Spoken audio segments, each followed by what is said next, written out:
जय श्री राम गुरुजी। जय श्री राम। भोजन कितनी बार करना चाहिए? बहुत बहुत स्वागत है। तो आपका प्रश्न है कि भोजन कितनी बार करना चाहिए। तो वेदों और पुराणों के अनुसार मनुष्य का एक बार का भोजन देवताओं का भाग माना जाता है। जो एक बार भोजन करते हैं वो देवताओं के भाग माना जाता है, देवताओं का भोजन करते हैं।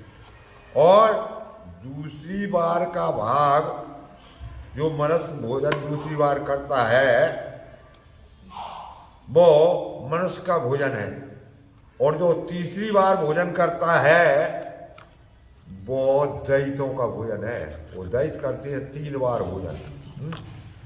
और भोजन की और भी व्यवस्था है कि संध्या काल के समय भोजन नहीं करना चाहिए।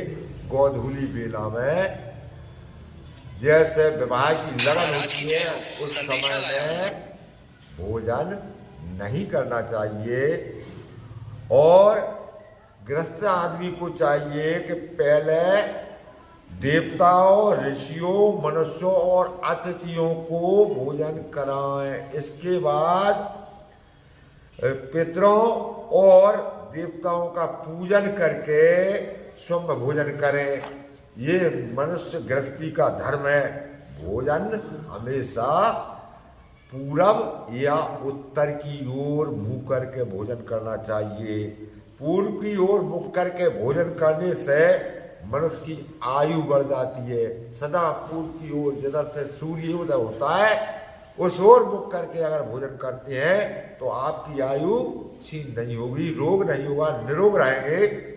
और उत्तर की ओर मुख करके जो भोजन करते हैं वो सुपाच्य होता है। और दक्षिण की ओर मुख करके जो भोजन करते हैं उन्हें प्रेत तत्व की प्राप्ति होती है। अर्थात उन्हें भूत लगते हैं, वे हु हा करत फिरते हैं जो दक्षिण की ओर मुख करके भोजन करते हैं। इसीलिए दक्षिण की ओर मुख करके भोजन नहीं किया जाता।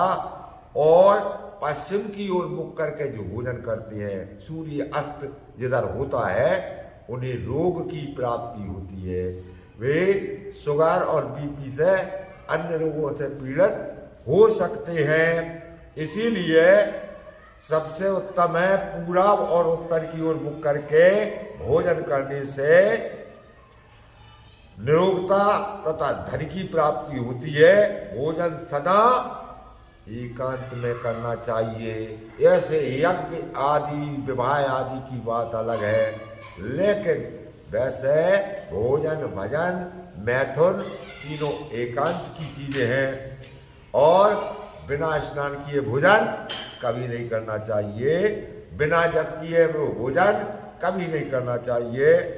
और बिना हवन किए भोजन नहीं करना चाहिए। हवन धूप करके ही भोजन करें। और संस्कारहीन अन्न खाने वाला के जो संस्कार जिसके घर में ना हो उसके घर में कभी भोजन नहीं करना चाहिए। प्रश्न करने के लिए बहुत बहुत धन्यवाद।